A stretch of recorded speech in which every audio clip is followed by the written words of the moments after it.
Welcome to Savage Minds. I'm your host, Julian Vigo, and today's guest is Stacy Malkan, co-founder and managing editor of U.S. Right to Know, a nonprofit investigative research group focused on promoting transparency for public health. She reports on the pesticide industry, disinformation campaigns, environmental health, science, and market development for safer products. Stacy is author of the award-winning book, Not Just a Pretty Face, The Ugly Side of the Beauty Industry, published in 2007, and she is co-founder of the Campaign for Safe Cosmetics, a national coalition of health and environmental groups that exposed hazardous chemicals in nail polish, baby products, makeup and hair products, and pressured leading beauty companies to reformulate to safer products. She recently co-authored Merchants of Poison, How Monsanto Sold the World on a Toxic Pesticide. I welcome Stacy Malkan to Savage Minds. I moved to the middle of farming country here, where all the farmers are in love with Monsanto. They use Roundup like it's deodorant. There is no education at all towards these farmers of why Roundup might not be a good thing. Ever since, especially 2010, when I went to Haiti after the earthquake, and Monsanto was, air quotes here, giving farmers seeds. I don't know if you recall that, but they gave these farmers genetically modified seeds that were not propagatable.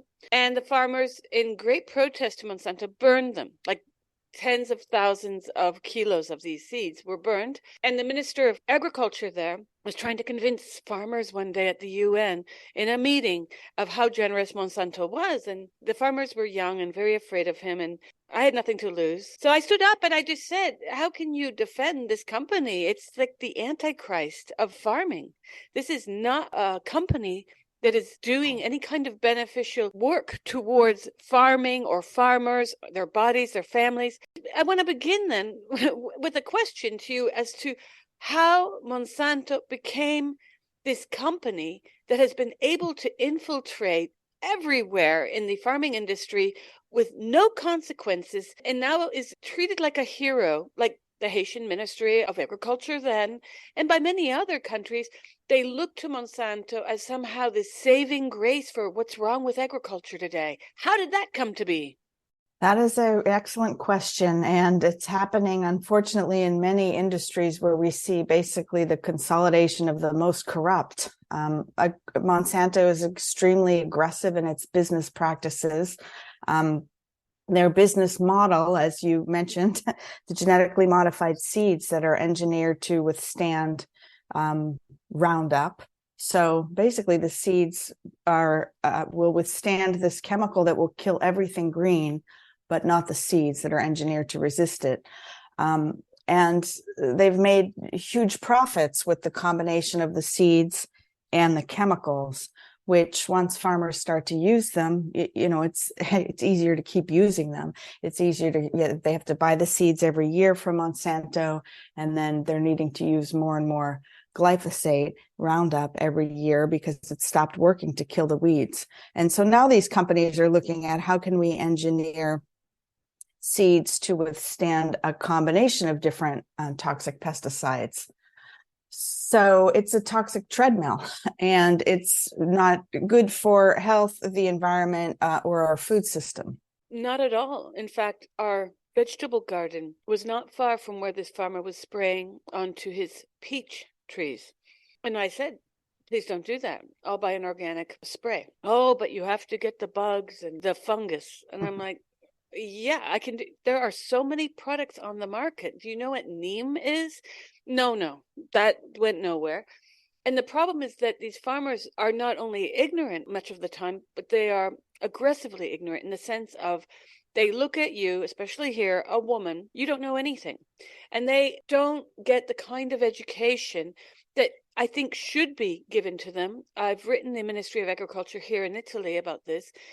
And I've said, the only way to combat this is to offer incentives. It's going to have to take the form of monetary incentives in terms of giving them alternatives that might cost less than Monsanto, and even free classes. I don't know, do something rurally where you get a group of 20 farmers together on the farm and PowerPoint it. I don't know, to figure out something, because I moved to the country to have a vegetable garden that paradoxically I probably shouldn't even have, because we're probably going to be eating glyphosate and various other chemicals. I'm literally on the heels, on the back of my house, and on the side are huge vineyards. And I don't know if you're aware what happened in northeast Italy with the production of the grapes for Prosecco, but there's been a huge cancer crisis. This was repressed again in the media.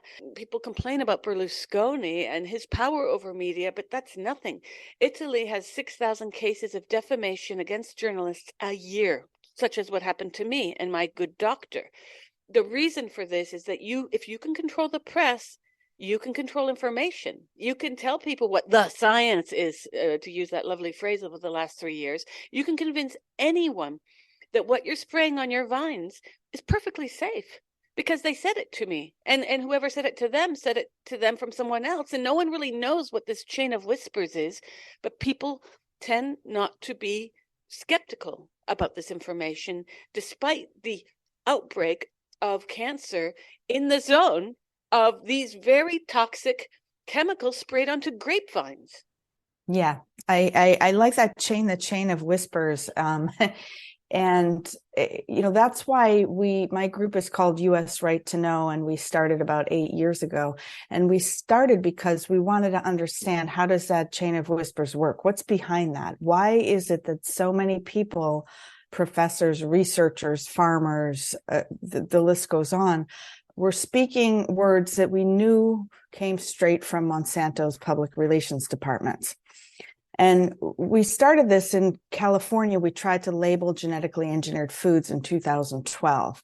And I worked on that campaign. I worked as the media director, and it was fascinating. I mean, heartbreaking, but fascinating, because there was so much public support for labeling, 70%. Any political party, all political persuasions, all people wanted to see labeling, which you've had in Europe for, decades, and we just haven't had it here. There was basically no attention to genetically engineered foods in the United States for a very long time. So in 2012, we tried to label GMOs, and suddenly it was in the news.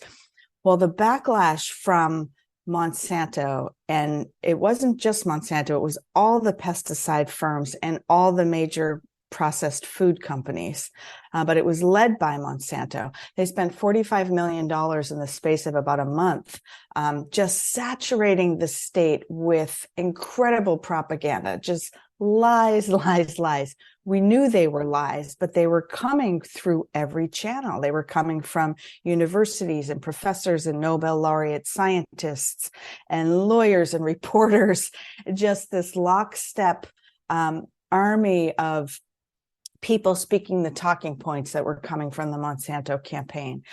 And unfortunately, this is the heartbreaking part. It worked.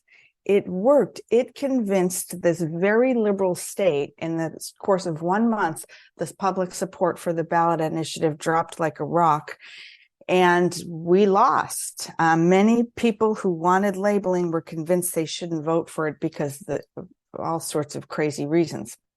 And most people, I think the number I heard at the time was 40% of people in California were making their decisions on how they voted based entirely on what they saw on TV. So, and this campaign, they had so much money, they almost couldn't even know how to spend it. So we saw like TV ads, radio ads every other minute, billboards everywhere, mailers to people's homes. So this was just an extremely aggressive campaign. And we wanted to know afterwards, how did they do that? How does that work? And we started our group, US Right to Know, really to answer that question. And we started to try to figure it out by filing public records requests at public universities, public professors, state and federal agencies, just requesting documents for how were people working with Monsanto, their public relations firms, the other pesticide companies behind the scenes. And we found out a lot of information that they did not want us finding out, that they thought would be kept hidden. So that's the basis of the report that I recently wrote, called Merchants of Poison: How Monsanto Sold the World on a Toxic Pesticide. We talk about what we found. I read it and I just wanted to cry, Stacy. I am horrified, not surprised after my experience in Haiti. And I read that piece in Vanity Fair many years ago on, it was Monsanto's Harvest of Fear, where they talk about the agents Mm. going to farmers, posing as government employees to see if people are propagating seeds, to see what they're doing with Monsanto products. And they were putting pressure. They were the seed police. Some of the farmers were calling them the seed mafia or seed Gestapo. When I read that article many years ago, I was taken aback as well. But after what I saw on the ground in Haiti, I was no more surprised. Your report is amazing. And I went through a lot of the source material that you mentioned in the report. And it was co-authored, correct, with Kendra Klein and Anna Lappe? Yes, yep. Okay, so this was, I mean, because I just want our reader, I'm going to link to it in the description, but I want our readers to understand that this is like serious stuff that I just can't get my head around some days, because the pernicious nature of what's going on here has taken place because of what is called astroturfing. Now, I work on the subject of astroturfing in another domain, but I'm wondering if you can talk about it in terms of what Monsanto does, because when I started to look into Freedom to Farm, sounds great, doesn't it? Sounds like a hippie organization. Who wouldn't want to be part of Freedom to Farm? And then you find out it's a puppet organization that Monsanto propped up, and you can tell the listeners more, but I was just blown away by this. Yeah, that's one of many, many sort of mind-blowing examples. And what's surprising, shocking, sad about our report is not the one thing, but it's how very many ways they work at all levels to control the narrative and the science regulations of their product. So how did they, to your original question, first, I just want to say, how did they get to this powerful position? It took an entire side industry of propaganda, and including bullies and attacks on scientists and the seed police and many other ways that they've infiltrated their products into farmers' hands and onto farms, but also the ideas in our minds that we need these products, that they're necessary to feed the world, which is, I hope we get a chance to talk about, because, you know, the entire U.S. Midwest is basically corn and soy fields saturated with glyphosate. And those farms are not feeding people. They're feeding cows, and cars, and processed food factories. So that's a bigger issue that it's really important that we challenge these narratives, but our work really lays out sort of what's behind getting them in front of us. So the AstroTurf operations, well, that's a fake grassroots group. So a group that is intended to look like it's coming from the grassroots, but is really managed from PR firms. And a lot of the ways that Monsanto does its work is through third parties who appear to be independent. So front groups, public relations firms working in all sorts of different ways. And the Freedom to Farm was a group in Europe that purported to be farmers that were against any sort of regulation for glyphosate. But the documents show that what it really was a PR firm construct. So Fleischmann Hillard public relations firm organized Freedom to Farm. And they had, I think it was 40 full-time equivalent employees, according to this document, and 56 trained operatives in the field.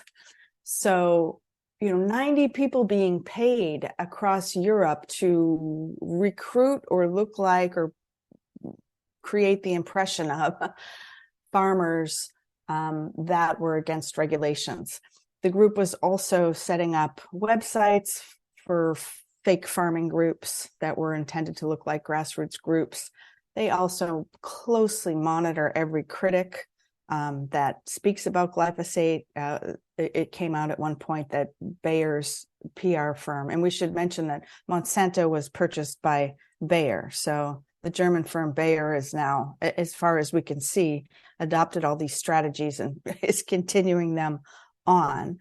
But Bayer was at one point, at Fleischmann Hillard was their PR firm. They were tracking, monitoring journalists, politicians, influencers. I mean, closely looking at everything that you do, studying people. They got fined for this, in France. And they said, well, that's just what we do. We track we track friends and foes of pesticides. They know what everybody's saying about their products, and they have plans to push back even against the most minute tweets, Facebook posts, articles. Journalists for sure hear if they cover glyphosate negatively. Their editors hear about it. It's just a massive public relations campaign happening on all levels to protect this narrative that we need glyphosate and GMOs. And surprisingly, there are few repercussions that happen. In my letter to the health authority here, in addressing my doctor, I mean, I wasn't even dealing with her incompetence in terms of not knowing how to get a basic blood test for agrochemical poisoning, which is not completely her fault. It should be something that these doctors are trained in, and she clearly was not. My shock of it all was that when I said I'd like your press office, because I'm going to go forward and investigate this issue as to why in the center of farming in this country, doctors know nothing. Nobody is responding to my request to have the water tested after much time of asking.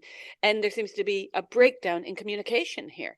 But worse, I went to those emails. Oh my God, Bruce, where should we send future gifts in support of biotechnology outreach by the university?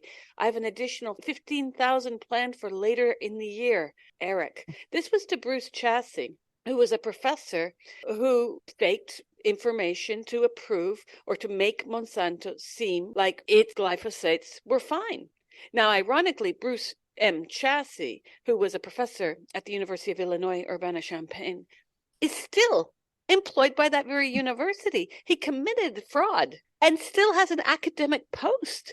You would lose your position for minor violations of plagiarism, for instance, but he committed to pay for fake science fraud and has a job, as does the other person that is mentioned in one of your articles, or maybe your report, David Tribe, PhD.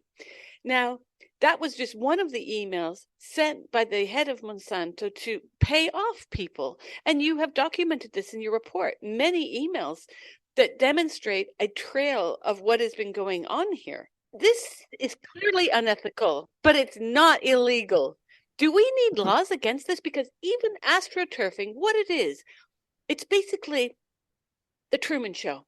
It's the Truman Show, except we're all in it and we're not really aware that it's staged in props. We're like Truman, all of us, right?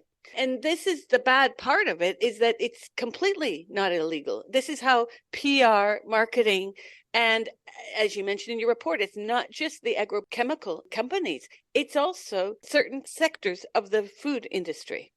And why is that? This is crazy, Stacy. It is Truman-like. For sure. And I think, do we need laws? I mean, I think we need transparency. That's what we're working on at US Right to Know, is put shining light on what's happening in these dark corners so that people can begin to see how much what we're hearing about is deliberately orchestrated. One of the ways that the pesticide industry, I think, is not understood how much propaganda and public relations is behind the science on pesticides and how we think about them, as compared to, say, the fossil fuel industry or the tobacco industry, which run a lot of the same strategies and tactics, but get called out on it more. But the pesticide industry has an advantage over the other two, and that is that the mainstream scientists are on board with what the pesticide industry is doing there. And as we found in our research, are sometimes being directly paid by Monsanto and the other pesticide companies to promote their products. So what Bruce Chassey did, he wasn't doing science. Well, he did some reports attacking the organic industry and so forth, but he was promoting, GMOs and pesticides. He was lobbying against labeling. He was lobbying against public health studies on genetically engineered foods. He was a very reliable, stalwart promotional tool for the pesticide companies. And he actively courted that role. We saw in the emails that he was looking to raise money to start a group called Academics Review. That could sound like it was an independent group, that would say it was an independent group. They said they were not taking money from companies. They were not influenced by companies. That's what they said publicly. But the emails showed that they were raising money from Monsanto and the pesticide companies, specifically to attack influential people who were a problem for the pesticide companies. And they had a whole list, a target opportunities list, they called it, of people that they would push back against, Vandana Shiva, for example, and others that have, too much of a public platform that don't like what Monsanto's doing. So Bruce Chasse was working with a fellow named Jay Byrne, who's Monsanto's former communications director. And Jay Byrne would go around to companies making a presentation about how eco-activists were a huge threat to business as they know it, and they needed to fund these campaigns to fight back against these eco-activists and organic terrorists, basically. And so, you saw they funded Bruce Chasse to start Academics Review, and then he wrote an attack report on the organic industry. And we exposed all that with records and emails that we obtained through public records requests. So that was just the beginning of starting to peel back what's going on here. What are the money flows? And Chasse was very prominent in the media. He was, at one point, I wrote this in the report, he was quoted in the Associated Press twice in 1 week on the topic of genetically engineered foods as an independent expert. But as you saw and just mentioned, the where do I send gifts to the university for biotechnology outreach was what Monsanto's employee was asking him. So they were paying not only the university, some $5 million that was not publicly disclosed over a period of time. They were also paying Chasse directly, and then also funding this Academics Review, which was a project that he was starting as he was retiring. That's just one example.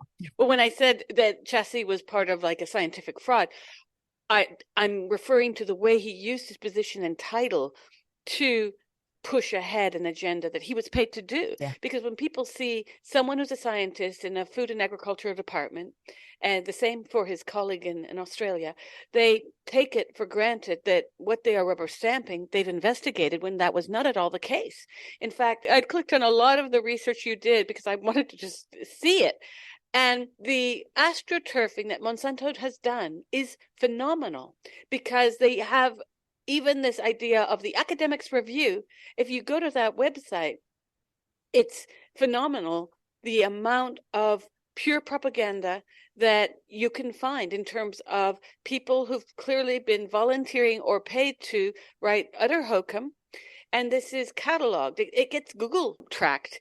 Everything is in there on the same wavelength in terms of when we search for information on Google, that can come up. So we're in a media war of sorts over what is the real information and what is the fake information. And in many ways, strangely enough, it parallels the debates we've been hearing over the last 3 years about follow the science. Well, which science? And can we discuss it openly so that there's not one Ubermeister who has hold of the last word on this without anyone seeing the science on an open table, right? Yeah. And Academics Review then pretends to be, it sounds really good, just like, Farmers for Freedom. It sounds really lefty. Academics Review sounds somewhat academic, but scratch the surface, and that's not at all what it is.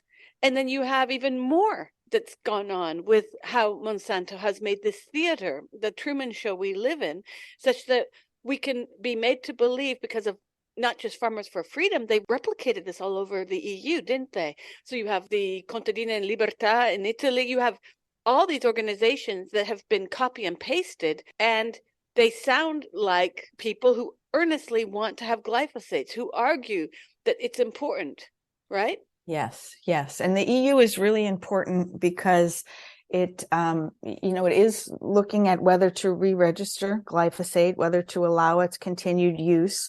There's a lot of skepticism and I think good work to limit pesticides in Europe. And the pesticide companies are freaking out about that. And so Europe is really ground zero of all the lobbying strategies, all the propaganda strategies. In the US here, we really don't have a regulatory threat. I mean, our government agencies are just doing what the pesticide companies tell them to do. I mean, that's maybe a little bit too cynical, but not even very much.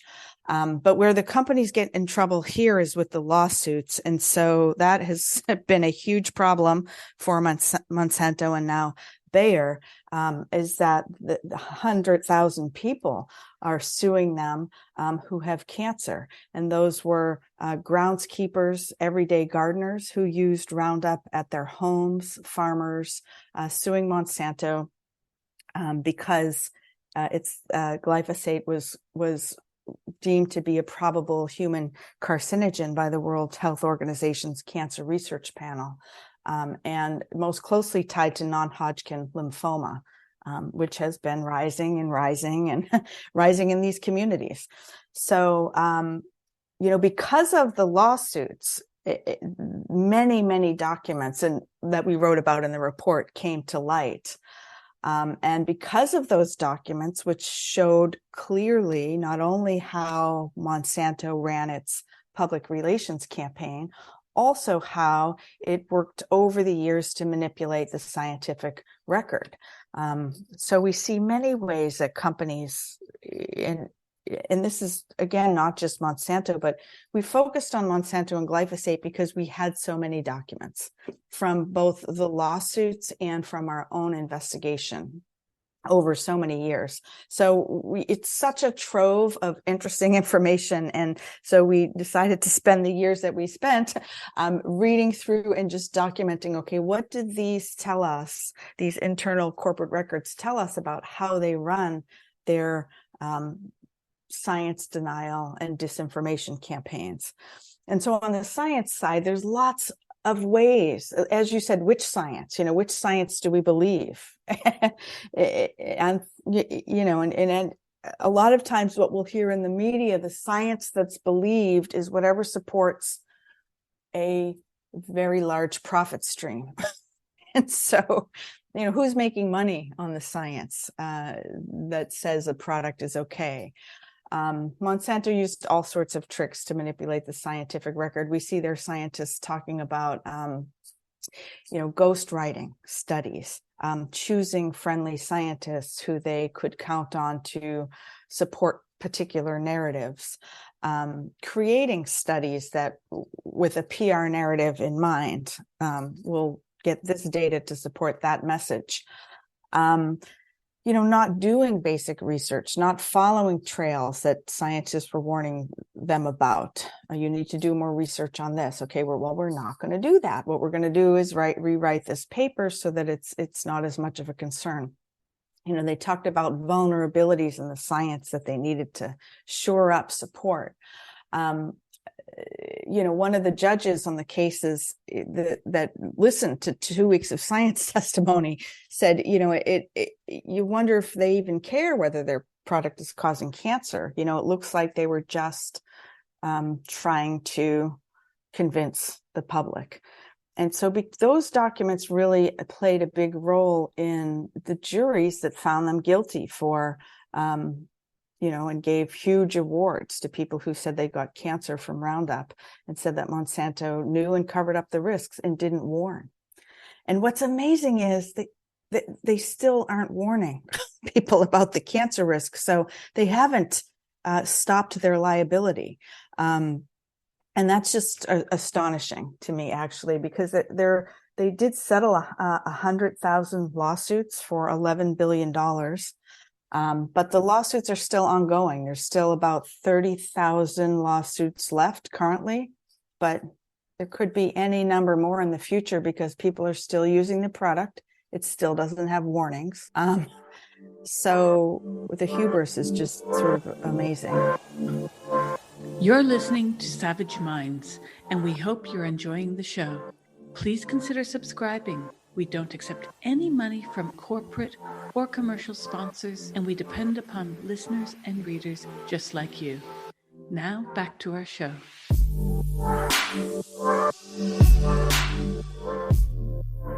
In reading one of the documents that I was able to find online because of your report, this blew my socks off. It's their confidential for internal use only, like FBI report. You know which one I'm talking about, when they show 15,789 prospects acquired as of 6 p.m. I mean, they really think they're MI6 officers. They've got the countries: France, Germany, Italy, Netherlands, Spain, UK, all of them. And they show the number of prospects, number of events, the number of targets, the agents that they have.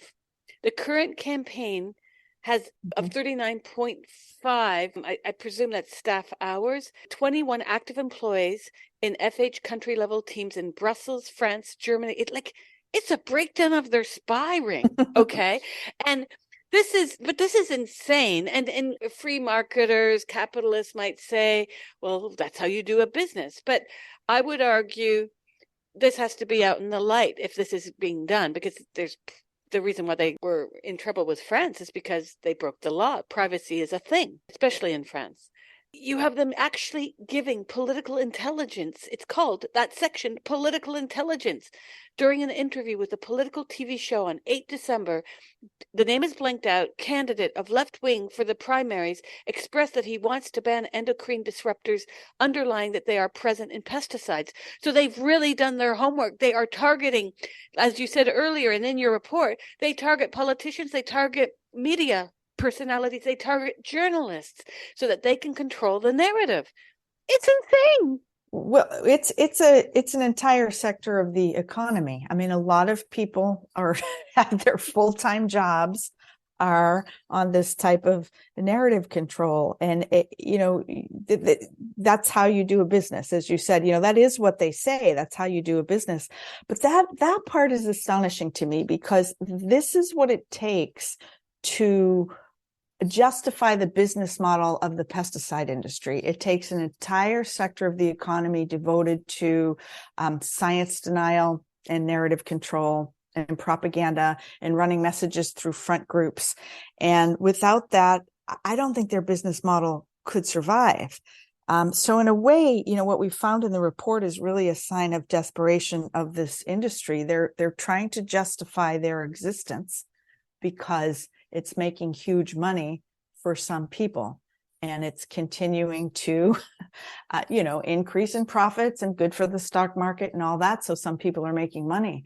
But how do they keep that going? Well, they're trying to open the door in new countries. Africa is a huge focus of the chemical companies, and getting industrial, chemical intensive agriculture going in Africa. Obviously, stopping Europe from regulating pesticides is huge on the agenda. And meanwhile, what we're seeing is huge amounts of cropland under this industrial farming model is used for corn and soy and these commodity crops that, aren't nutritious, but as I said earlier, are useful in feeding cows and feeding ultra processed food factories, and also to make biofuels to feed cars and not to feed people. So I've done a lot of reporting on what's been happening in Africa with groups like the Gates Foundation pushing for farmers to abandon, traditional seeds, and they call it subsistence farming, a belittling term there, but farming traditional crops, and let's get that land into corn and soy and commodity crops that you can sell in the global market. And in order to do that, you need to buy our patented seeds and use lots of fertilizers, because the soil doesn't want to grow those kind of crops, and lots of pesticides too. Yes, Africa has been targeted quite a bit in terms of also buyouts of land by a lot of Chinese businesses.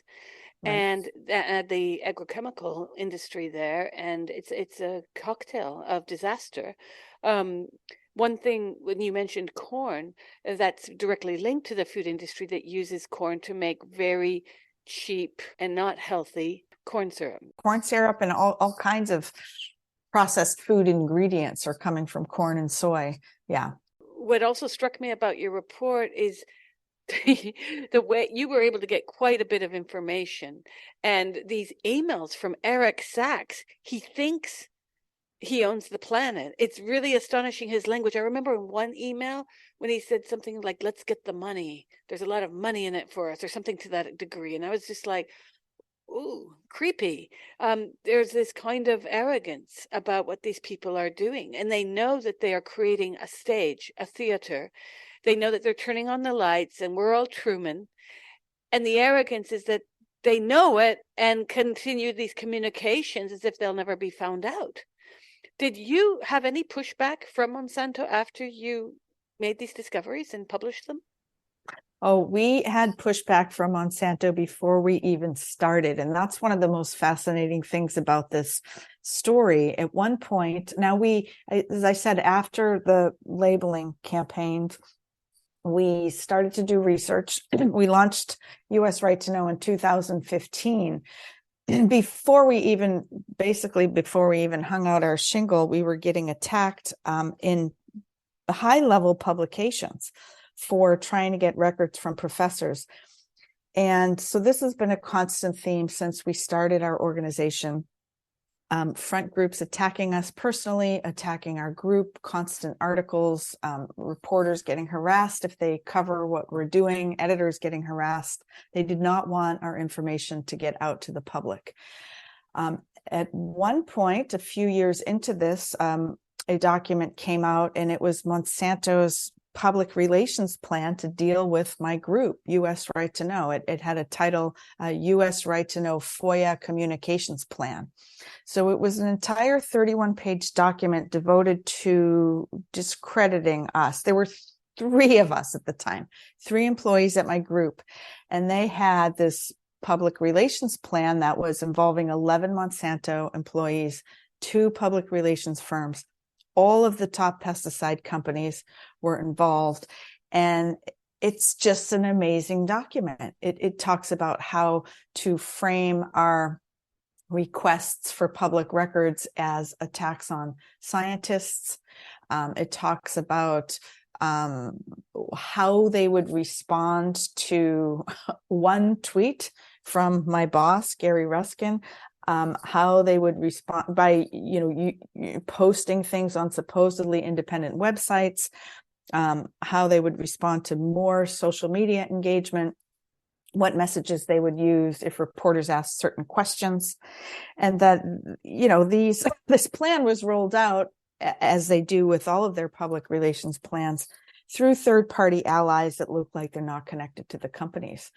So there was a lot of effort going into trying to silence what we might find and worrying about what we would find in the documents that we were requesting. So, and we've written about what we did find. This report is a piece of that. I couldn't even get all the stories in. It could have been longer. It's already 100 pages with 500 footnotes, but it could have been longer. Yeah, and we continue to write about our findings at usrtk.org. I've done fact sheets on lots of the professors, on the front groups. And, do we get pushback? Yes, you can. Somebody was just telling me the other day, I Googled your name and oh my God, other people don't like you. They're constantly attacking us, and that's, unfortunate and uncomfortable. But I think anyone who speaks out against pesticides and GMOs has been on the receiving end of those sorts of attacks. I can't even tell you my shock when I had the carpenter to come to my home, and they were like, we're here about your doctor. And I'm like, I've gotten another doctor. I don't know why you're here. I had no clue. And then I had to get a lawyer. And my lawyer's like, you're in Italy. You can't speak. I'm like, what? It's been a learning curve because I'm now supported by a journalist NGO in Berlin. But the fact that 6,000 journalists a year are charged in this country, it's a no-brainer that the pesticide industry is up and running here. Recently, December, I wanted to know what was going to happen with the glyphosates. I've been following it very carefully because of what happened to me. And so I was in touch with various people in the EU community who are both in the NGO sector and in government. And then I found out, indeed, mid-December they met and they decided to protract it for another year. I was very disappointed because how many people have to die for action to be taken up? And this is something that I wrote to Pan Europe. And I was just really upset about this. And I had a nice dialogue with the person who works there. And even the agricultural sector in the government here is aware of this. There's a hold by the industry over the belief system that is everywhere. Farmers think that Monsanto is saving them time, work, and money. And that's just not true. So how do we convince people to push back? Because as long as Monsanto is going to do this kind of astroturfing, governments are always going to be approached by these fake lobbies that they aren't even aware are fake, unless they read your report. But how many? Like, we need to get your report under all of their noses, because it's really vital, because the astroturfing industry isn't just agrochemical, it's in every sector. I'm finding it in other areas where I research. And it's very disturbing that this is a way of controlling democratic wish. You can't give people fake information and then they get behind the fake information and call it a democracy. It's really concerning. And, the new narrative now is that we need these products to fix the climate, climate smart agriculture. We just need to double down on genetically engineered seeds. We need more fertilizer. The fertilizer crisis is the new talking point. It's all because of the war in Ukraine. So they're extremely adept at picking up on whatever new crisis. Naomi Klein calls that disaster capitalism. The system is very able quickly to reinvent itself to respond to the next, as the solution to the next crisis, the crisis that they're helping to create in the first place. And so we see that happening with the pesticide industry now, arguing that, we need more fertilizer, we need more seeds that we own and are proprietary, we need more pesticides in order to feed the world, in order to deal with climate change. Bill Gates is out there talking about magic seeds. We need GMOs. We need fake meat. People need to stop eating meat. We need to shift everyone in the Western world over to eating, cell cultured meat and the next wave of ultra processed foods. It's crazy.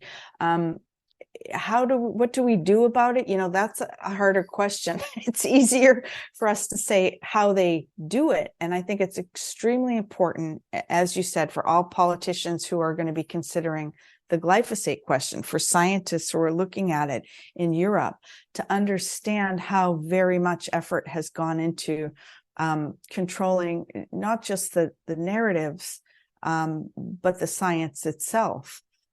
And like we see in Europe, for example, there was information that came out that Monsanto had ghostwritten entire sections of the German regulatory agency's report on glyphosate.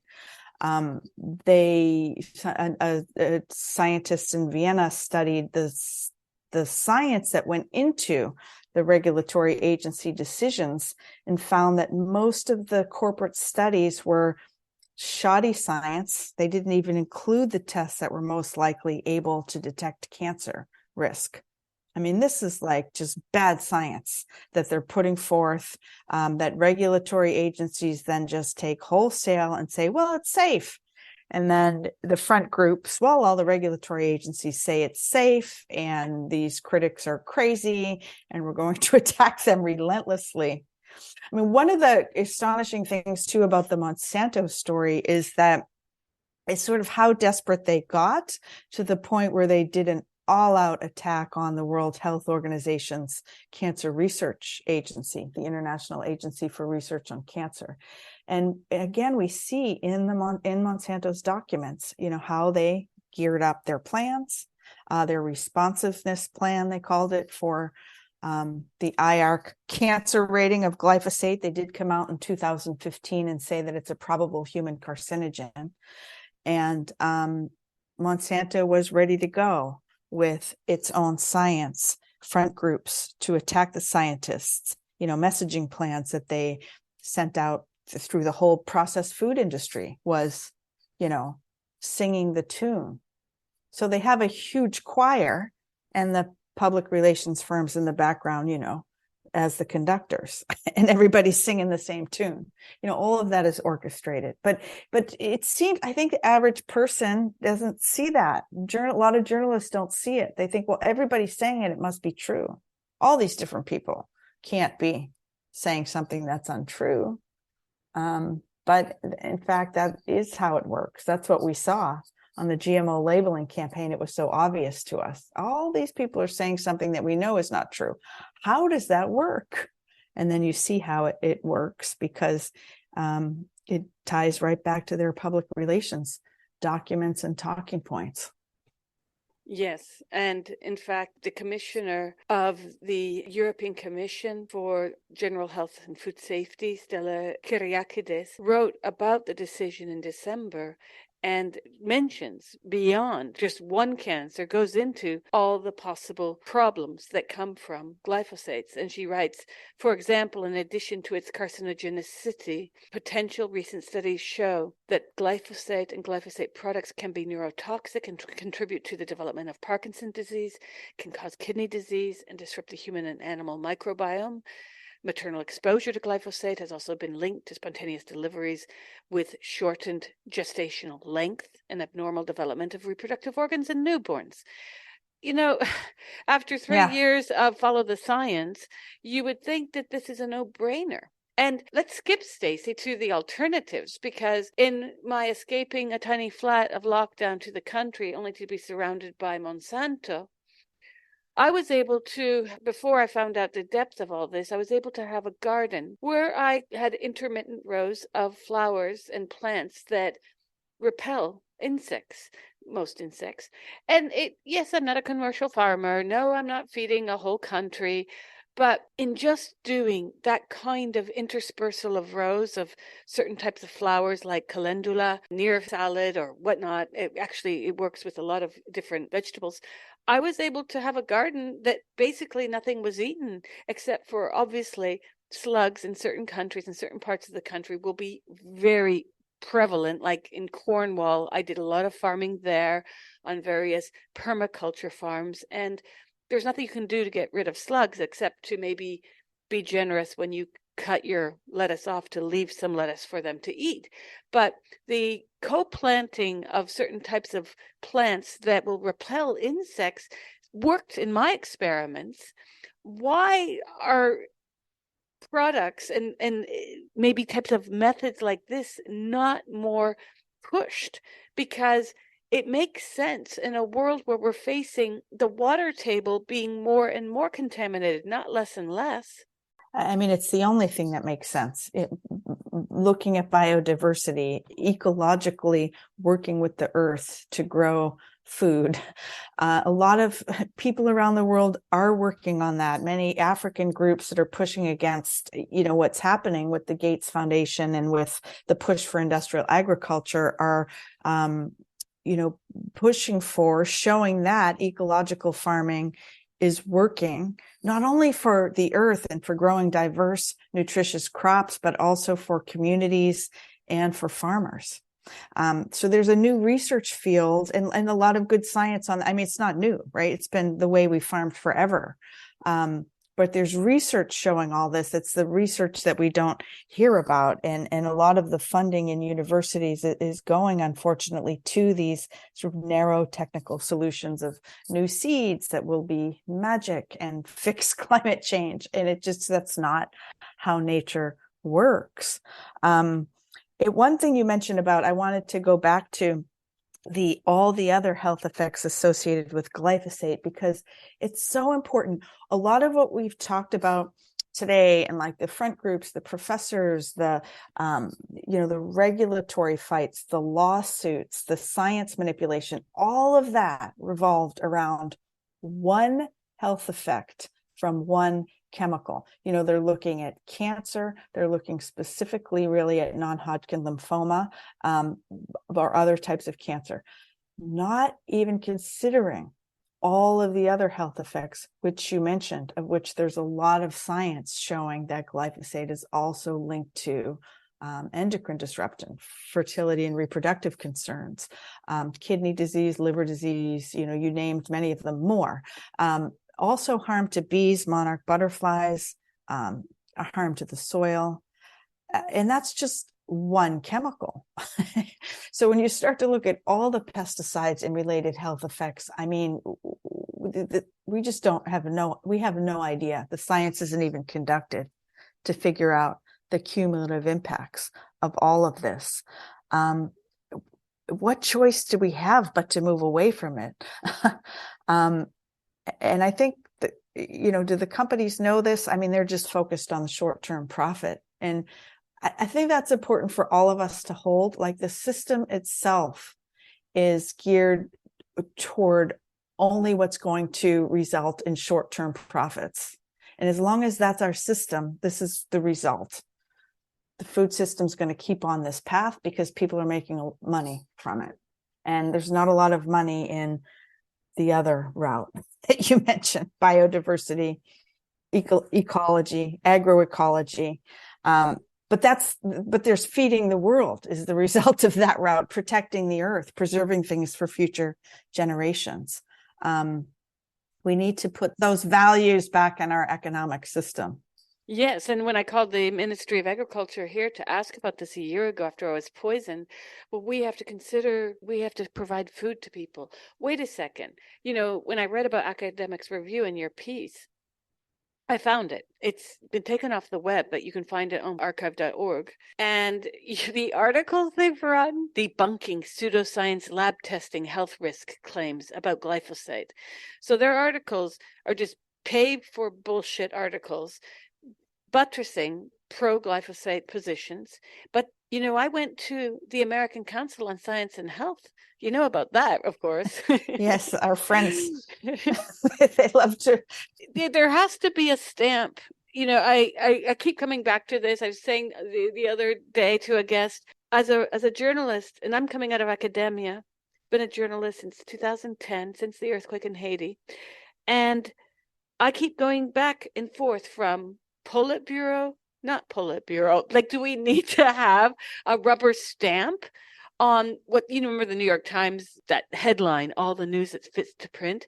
We know that the New York Times lied about Russiagate too. So where do we get this kind of stamp that can go on articles to say bullshit? Or websites like this, the American Council on Science and Health? It sounds just like Farming for Freedom. It all sounds really lefty and cool, but I went through the articles here, just like I did on the archive database of Academics Review, and it's the same old, same old. It's pushing the glyphosate industry. It's pushing the glucose-based diet industry. It's insane. And they've been at it since the 70s. Yeah. And there were some interesting Monsanto documents related to that group, the American Council on Science and Health, which consisted of Monsanto going to them and asking them to help defend glyphosate against cancer concerns. Employees at that group going to Monsanto and begging for money.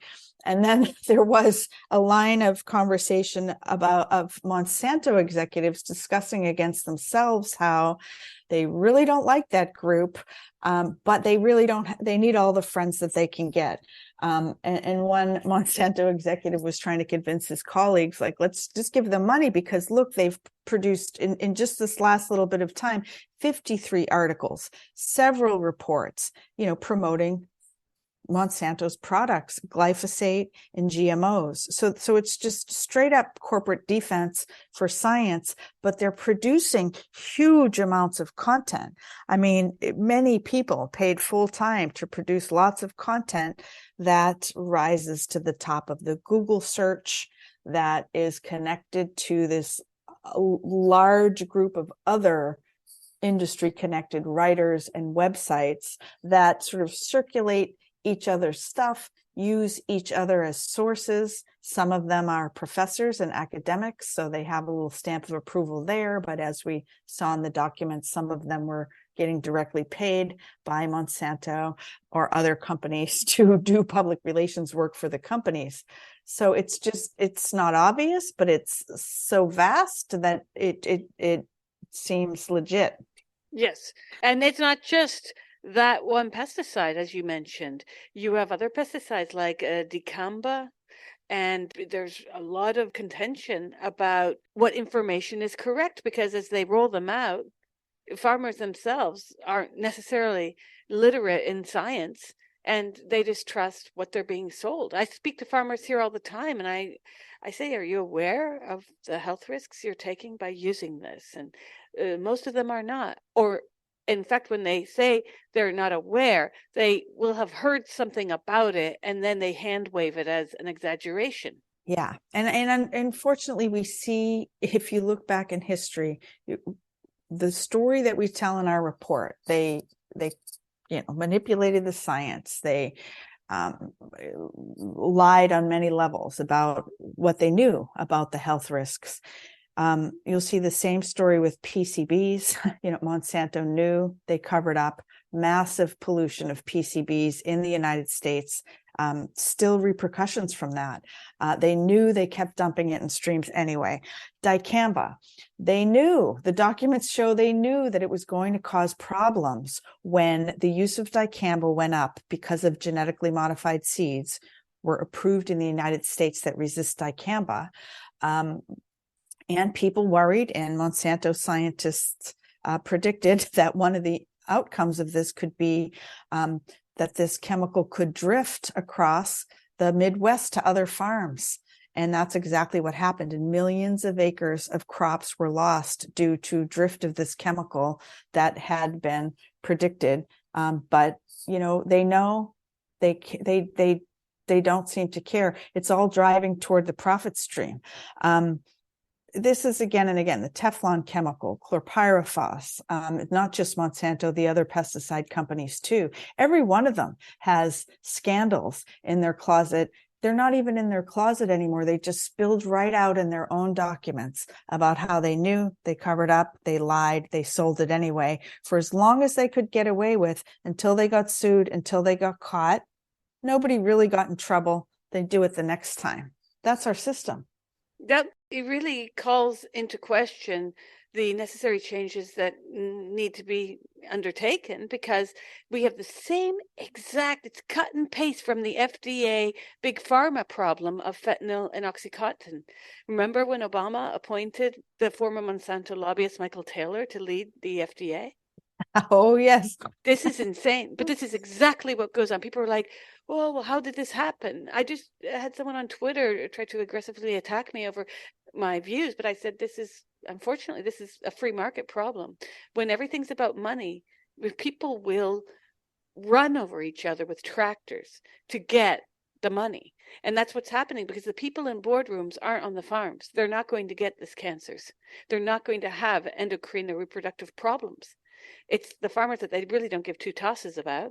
I was not a big supporter of Obama. I'm much further to the left than the Democrats. So I was a bit alarmed and annoyed when I saw people touting, oh, Obama. I'm like, no, he's not. What he did with the FDA, anyone who appoints anyone from Monsanto has a problem in ethics, because that company is not clean. Michael Taylor is certainly not. And this is where we are. We're in this mechanism of FDA people and big pharma and agrochemical markets. They all like match and switch so that they know they're going to get the approval for what they want as well, because they know that down the line they're going to get a cushy job with Monsanto or with some drug company. Yeah, the revolving door. It's true. It's true. It's daunting. Where can we find the hope, though? I mean, we're just working on transparency as our guiding principle. Like, let's make this visible, first of all, give people the tools to understand it, so you can look at who's doing what, who's getting paid for what. We've donated many of our documents to UCSF chemical industry library and food industry libraries. So that's where the tobacco documents are. And they have a great searchable website where you can look up documents, look up people, and it will turn up any documents of their collaborations with the chemical companies, the food companies. Shows like this, groups like ours, telling the truth. And also getting our own radar. I mean, the New York Times, for example, yes, they have done some horrible misjustices of reporting, and they also do some excellent reporting. It's sometimes even on the same topic, So you just have to, I think, read a wide range of news sources and sharpen your own radar for what's true and what looks suspicious when certain narratives, for example, suddenly appear at the top of Google. What's is somebody behind that? Who stands to make money off of this particular way of viewing science or products? The product defense industry is just, it's a whole sector of the economy, as I said, and it's every polluting industry or dangerous, harmful industry has that. Gun manufacturers, the tobacco industries, processed food companies. We do a lot of work also trying to explain how their propaganda campaigns work, and the seemingly trustworthy voices that they use to tell their stories through, for example, the Academy of Nutrition and Dietetics, medical groups, public health conferences. We did a recent study showing how Coca-Cola is influencing all of those channels of information that seem independent about what we hear about our food. So, I think we have to look to our own body wisdom and the wisdom of our own communities, and figure out what feels right. And for food, that is somewhat simple. Whole foods, unprocessed foods, organic foods when you can. If you're lucky enough to access those foods, they're certainly better for health. I remember when I was living in Brooklyn, I lived in Ditmas Park at one point, and I was really alarmed by the quality of food in the markets there before it was this horrible word, but gentrified, consciously it developed in that way. And as soon as it was gentrified, the food got better and the prices didn't even go up. But it's phenomenal how, and this is a related issue in terms of how Whole Foods has pushed a certain industry that isn't necessarily more ecological if we look specifically at palm oil, right?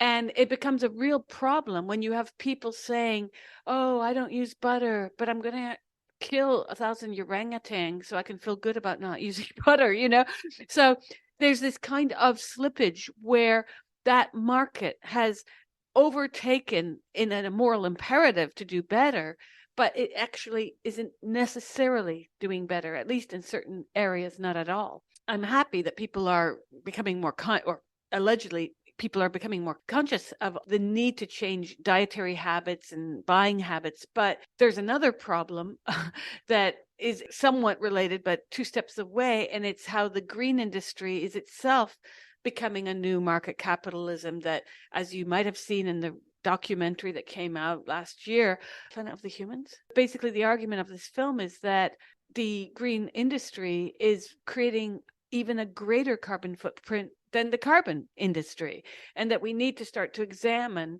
the fact that green spaces aren't, they say that they're green, they're producing green energy, but they're not. They're using many tons of wood a day, and this is what's supplanting the lack of sun in winter and cloud cover and so forth.